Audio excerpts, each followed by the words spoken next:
हाँ जी student, so we have to discuss your next topic that is the ionic bond and covalent electrovalent bond you can से।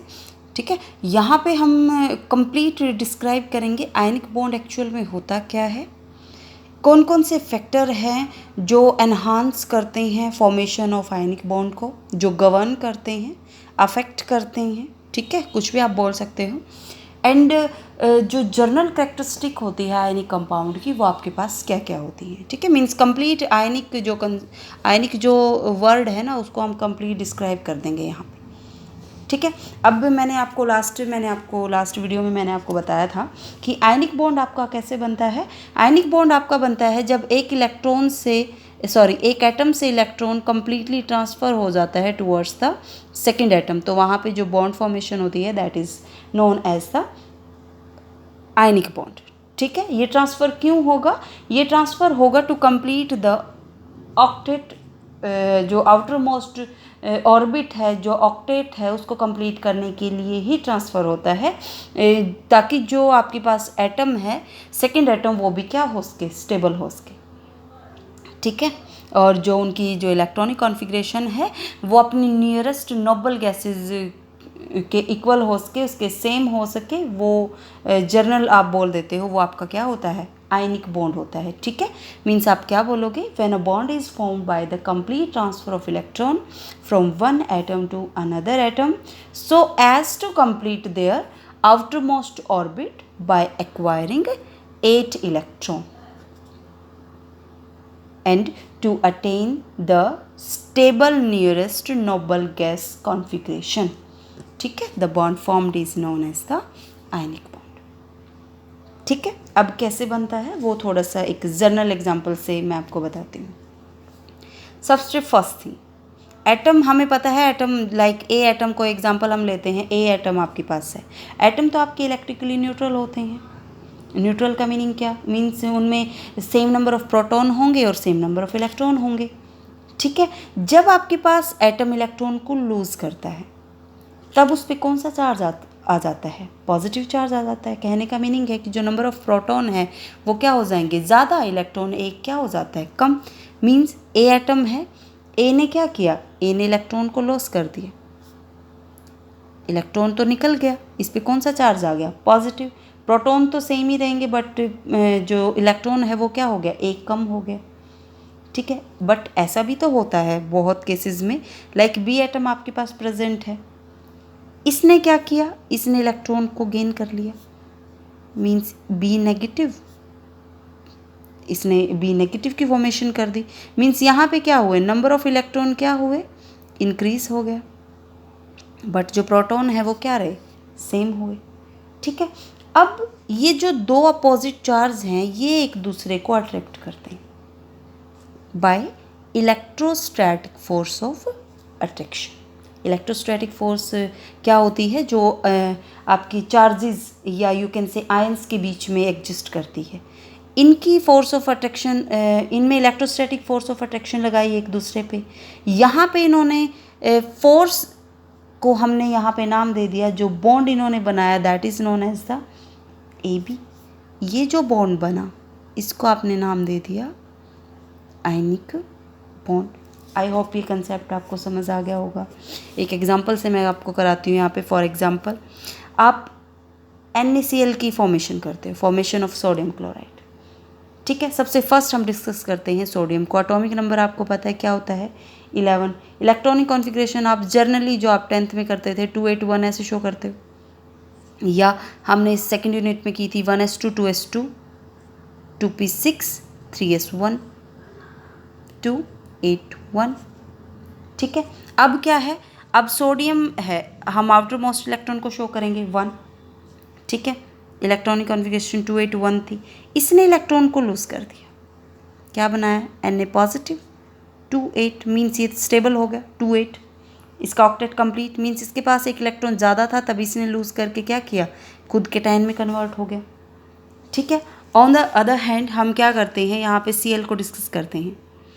Chlorine atomic number कितना होता है, 17।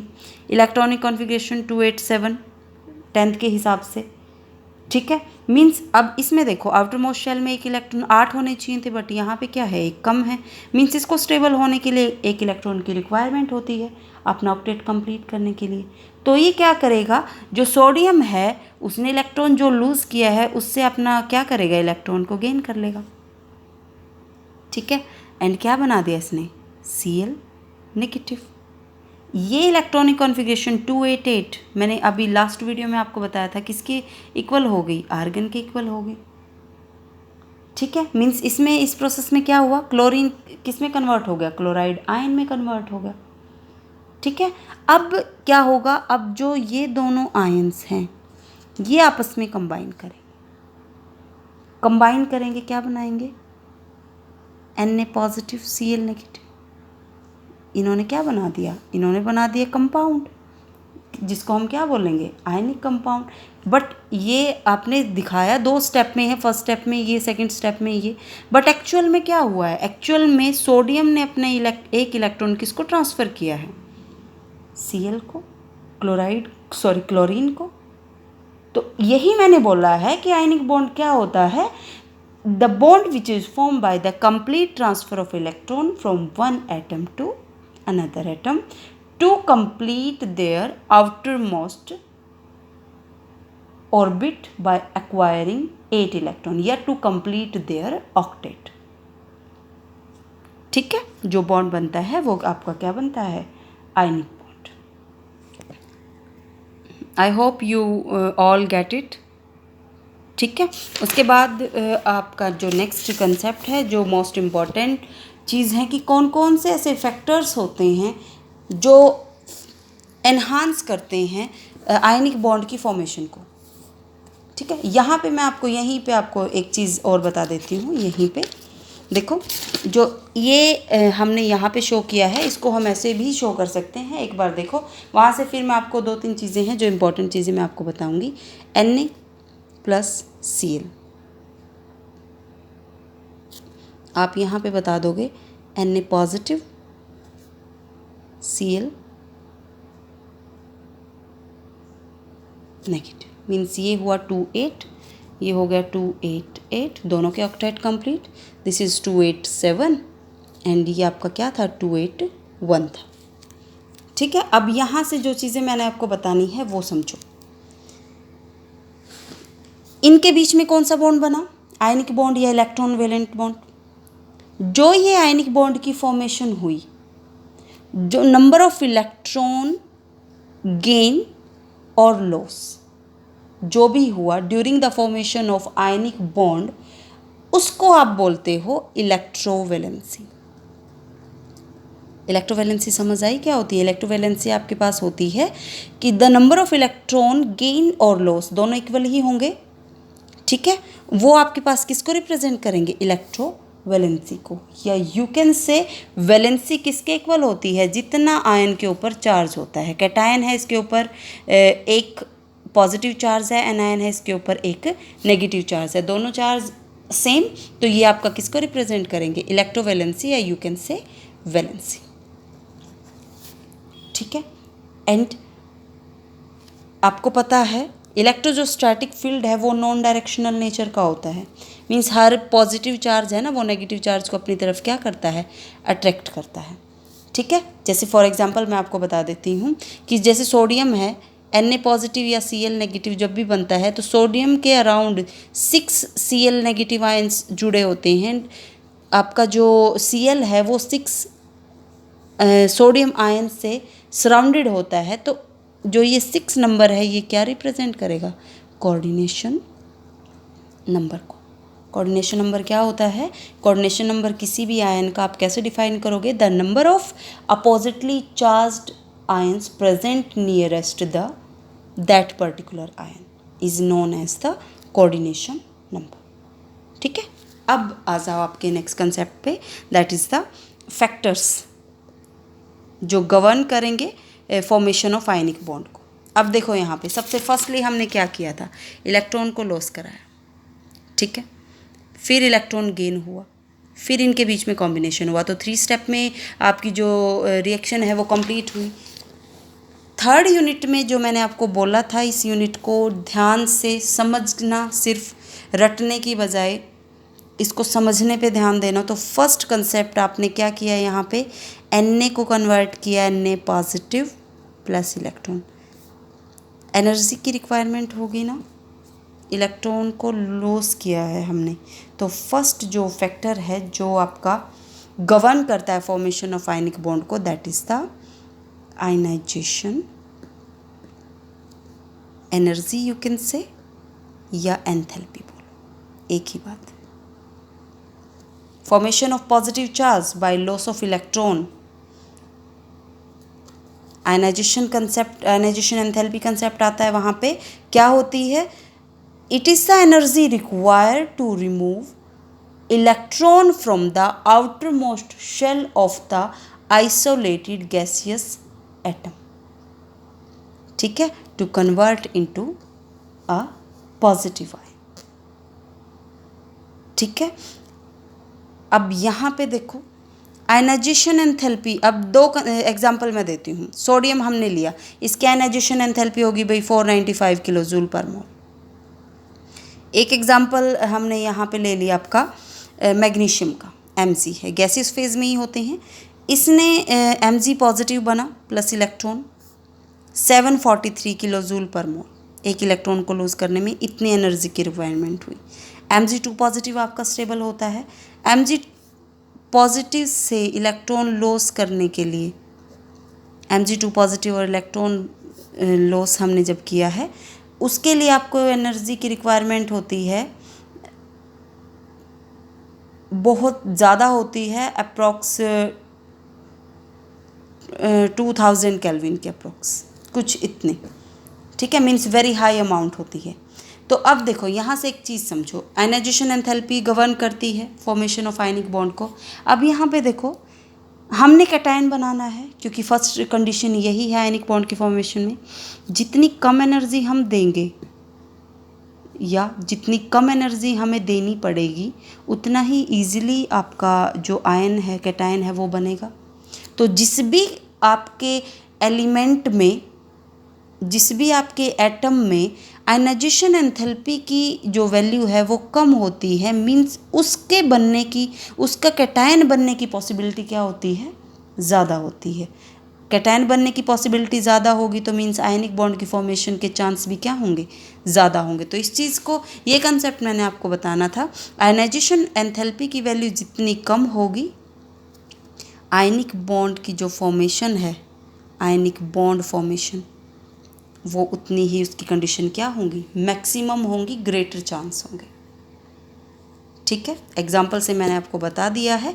Means यहाँ पे जो सोडियम Na पॉजिटिव है, वो उस टाइप के कंपाउंड बनने की पॉसिबिलिटी क्या होगी, ज़्यादा होगी, ठीक है। मीन्स NaCl जल्दी बन जाएगा, NaCl as compare to MgCl2, क्योंकि मैग्नीशियम को 2 पॉजिटिव में कन्वर्ट करने के लिए तो बहुत ज़्यादा एनर्जी की रिक्वायरमेंट होती है, which is not possible in normal condition, ठीक है। Okay, let's move on the next concept. फिर हमने क्या एग्जांपल किया था कि Cl ने भाई क्या किया, Cl ने इलेक्ट्रॉन को गेन करके Cl नेगेटिव बना दिया। ये कौन सा कंसेप्ट आ गया, इलेक्ट्रॉन गेन एंथैल्पी का। तो सेकंड कंसेप्ट जो आयनिक बॉन्ड फॉर्मेशन को गवर्न करता है, that is the electron gain enthalpy. Electron gain enthalpy क्या होते हैं, जो एनर्जी चेंज या जो एंथैल्पी चेंज आपके पास होते हैं जब हम किसी न्यूट्रल गैसियस एटम में इलेक्ट्रॉन को ऐड करते हैं to form the negative ion या टू फॉर्म द एनायन, उसको आप क्या बोल देते हो, इलेक्ट्रॉन गेन एंथैल्पी, ठीक है। अब देखो इलेक्ट्रॉन एफिनिटी, वैसे तो हम क्या करते हैं, इलेक्ट्रॉन एफिनिटी और इलेक्ट्रॉन गेन एंथैल्पी को, इसको one and the same thing बता देते हैं, बट इनमें एक बेसिक सा डिफरेंस होता है।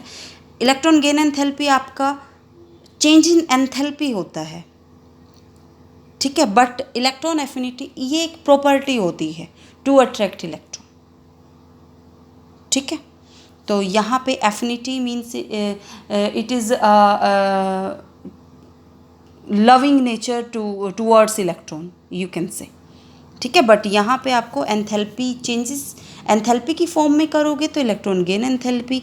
Affinity is just represent a term, ठीक है, कि ये सिर्फ एक एफिशिएंसी को शो करेगी to attract an electron, property को शो करेगी, ठीक है। अब देखो एक एटम है, उसकी इलेक्ट्रॉन को गेन करने की एफिनिटी जितनी ज़्यादा होगी, जैसे Cl है, Cl इलेक्ट्रॉन को गेन करेगा, क्या बनाएगा, Cl नेगेटिव,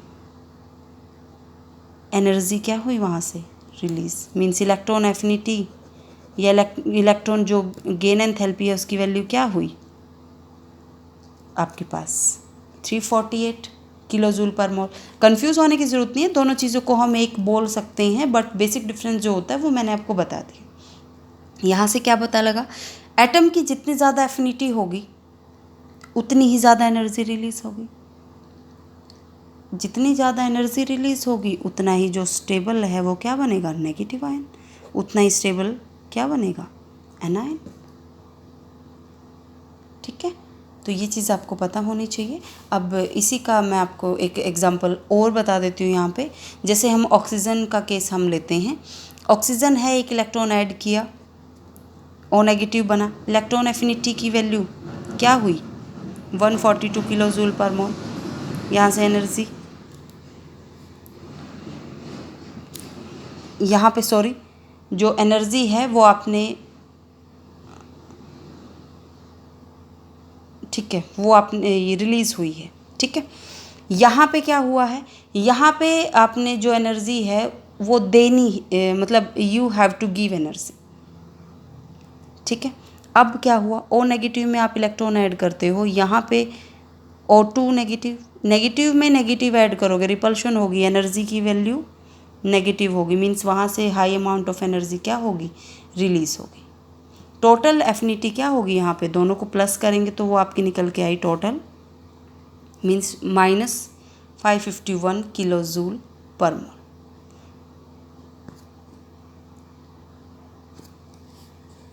ठीक है, यहाँ से आपको क्या पता लगा, यहाँ से आपको पता लगा कि जो एनर्जी है उसकी रिक्वायरमेंट हुई इस रिपल्शन को कम करने के लिए, इसलिए जो एनर्जी है वो क्या हुई, माइनस, नेगेटिव हुई। ये नेगेटिव हमें रिप्रेजेंट करता है कि जो आपके डाईवेलेंट आयन है उनको बनाना क्या होता है, थोड़ा मुश्किल होता है, उनमें एनर्जी रिक्वायरमेंट थोड़ी ज़्यादा होती है एज़ कम्पेयर टू मोनोवेलेंट, ठीक है। आई होप ये कंसेप्ट आपको समझ आया होगा, ठीक है। तो यहाँ से आपको एक चीज़ ही माइंड में रखनी है, वो है ये, इलेक्ट्रॉन एफिनिटी जितनी ज़्यादा उतनी ज़्यादा एनर्जी रिलीज, जितनी ज़्यादा एनर्जी रिलीज उतना ही स्टेबल आपके पास क्या बनेगा, एनायन बनेगा, ठीक है। एंड लास्ट कंसेप्ट आपका क्या होता है, कैटायन और एनायन आपस में क्या करते हैं, इलेक्ट्रोस्टैटिक फोर्स शो करते हैं एंड आयनिक बॉन्ड की फॉर्मेशन कर देते हैं। ये गैसियस था, दिस ऑल्सो गैसियस, ठीक है। यहाँ पे जो एंथैल्पी जो थर्ड फैक्टर है वो मैं इंट्रोड्यूस कराती हूँ आपको, लैटिस एनर्जी उसको हम बोलेंगे, ठीक है। लैटिस एनर्जी क्या होती है, लैटिस एनर्जी होती है the energy released when electron positive and negatively ions combine together to form one mole of the ionic compound, उसको आप क्या बोल देते हो, लैटिस एंथैल्पी या लैटिस एनर्जी। लैटिस एनर्जी की वैल्यू जितनी ज़्यादा, लैटिस एनर्जी की वैल्यू जितनी ज़्यादा, स्टेबिलिटी आयनिक कंपाउंड की उतनी ही ज़्यादा, मतलब उतना ही इजी फॉर्मेशन होगा आयनिक कंपाउंड का, ठीक है। अब लैटिस एनर्जी आपकी दो फैक्टर पे डिपेंड करती है। सबसे फर्स्ट आपका होता है चार्ज ऑन आयन, सेकंड आपका होता है साइज ऑफ आयन, ठीक है। जितना ज़्यादा चार्ज होगा आयन पे उतनी ज़्यादा फोर्स ऑफ अट्रैक्शन होगी, जितनी ज़्यादा फोर्स ऑफ अट्रैक्शन होगी लैटिस एनर्जी उतनी ही क्या होगी, ज़्यादा रिलीज होगी, ठीक है। सेकंड थिंग, साइज पे आ जाओ, जितना आपका जो आयन है वो स्मॉल होगा, इंटरन्यूक्लियर डिस्टेंस उतनी ही क्या होगी, कम होगी, स्मॉल के बारे में बता रही हूँ मैं। स्मॉल जितना ज़्यादा होगा जो आयन है वो, इंटरन्यूक्लियर डिस्टेंस उतनी ही कम होगी। मीन्स कहने का मीनिंग क्या है, फोर्स ऑफ अट्रैक्शन ज़्यादा होगी। फोर्स ऑफ अट्रैक्शन ज़्यादा होगी तो लैटिस एनर्जी की वैल्यू भी क्या होगी, ज़्यादा। ठीक है, अब यहाँ से लास्ट कंसेप्ट मैं आपको बताती हूँ। Lattice energy plus electron gain enthalpy, वो ज़्यादा होनी चाहिए आयनाइजेशन एंथैल्पी से। टोटल इफेक्ट आपका रिलीज होना चाहिए एनर्जी का, तभी जो आयनिक बॉन्ड है वो क्या होगा, फॉर्म होगा। ठीक है, ये सारा कंसेप्ट हम आपकी 6 यूनिट आएगी बॉर्न हैबर साइकिल के थ्रू लैटिस जो एंथैल्पी है उसके कंसेप्ट को हम ब्रीफली डिस्कस करेंगे आपकी थर्मोडायनेमिक्स में। ठीक है, यहाँ पे आपने इतना ही याद रखना है, what is the ionization enthalpy, electron gain enthalpy and lattice energy. ठीक है, नेक्स्ट कंसेप्ट आपका आता है जर्नल कैरेक्टरिस्टिक आती हैं आयनिक कंपाउंड की। वो मैं एक बार आपको जर्नल सा बुक में से शो कर देती हूँ, वो आप देखो। जर्नल कैरेक्टरिस्टिक, फिजिकल स्टेट की हम बात करें तो सॉलिड होते हैं जर्नली। ठीक है, तो उसके बाद यदि हम क्रिस्टल स्ट्रक्चर की हम बात करें तो एक्सरे एनालिसिस हमें क्या बताती है कि जो आयनिक कंपाउंड है वो आयंस की फॉर्म में होती है, not in the form of molecule. Means 3 dimensional एक रेगुलर पैटर्न में ये होते हैं। ठीक है, अरेंजमेंट जो है वो डिपेंड करती है साइज और चार्ज पे, आयंस के ऊपर जो भी होता है। ठीक है, मेल्टिंग एंड बॉइलिंग पॉइंट बहुत ज़्यादा होता है आयनिक कंपाउंड का, क्योंकि जो आयंस है वो टाइटली हेल्ड होते हैं। मीन्स फोर्स ऑफ अट्रैक्शन क्या होगी, ज़्यादा होंगी, तो ह्यूज अमाउंट की रिक्वायरमेंट होगी उनको जो क्रिस्टल लैटिस है उसको ब्रेक करने के लिए। ठीक है, सॉल्युबिलिटी है, आयनिक है तो like dissolve like, ionic compound है तो किस में डिजोल्व होंगे, आयनिक ही सॉल्वेंट में डिजोल्व होते हैं। ठीक है, उसके बाद आपके पास इलेक्ट्रिकल कंडक्टिविटी, तो आयनिक कंपाउंड गुड कंडक्टर होते हैं क्योंकि आयंस प्रोड्यूस करते हैं मॉल्टन स्टेट में, एंड आयंस आपके पास क्या होते हैं, गुड कंडक्टर ऑफ इलेक्ट्रिसिटी। उनकी वजह से ही आपका जो इलेक्ट्रिक करंट है वो क्या करता है, आपका पास होता है सॉल्यूशन में से। ठीक है, आयनिक रिएक्शन यदि आप शो करते हो तो जो आयंस होते हैं, जब भी आप 2 डिफरेंट कंपाउंड को, आयनिक कंपाउंड को कंबाइन करते हो तो वो सॉल्ट की फॉर्मेशन कर देते हैं। ठीक है, तो ये आपका कंसेप्ट था आयनिक कंपाउंड्स का। नेक्स्ट हम स्टार्ट करेंगे with the covalent bond concept. ठीक है, थैंक यू।